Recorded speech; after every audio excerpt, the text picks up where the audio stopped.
Hello everyone, welcome back to the Janvi's diary. આપણને બધાને ખબર છે કે કિનારા પર ઊભું રહેલું જહાજ હંમેશા સુરક્ષિત હોય છે. એને શેનો પણ ડર નથી હોતો.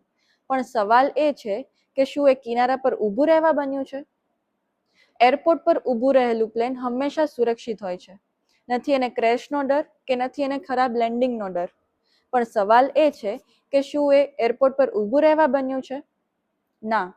જહાજનું કામ છે દરિયામાં અંદર સુધી જઈને ત્યાંના મોટા મોટા તોફાનોનો સામનો કરી, ત્યાંના મોટા મોટા પાણીના મોજાઓનો સામનો કરીને પોતાના ડેસ્ટિનેશન સુધી પહોંચવાનું અને આગળ વધવાનું. સેમ એક પ્લેનનું પણ કામ છે કે આકાશમાં ઉપર સુધી ઉડીને વાદળોને ચીરીને મોટા મોટા પવનના ઝોકાઓની વચ્ચેથી આગળ વધીને પોતાના ડેસ્ટિનેશન સુધી પહોંચવાનું.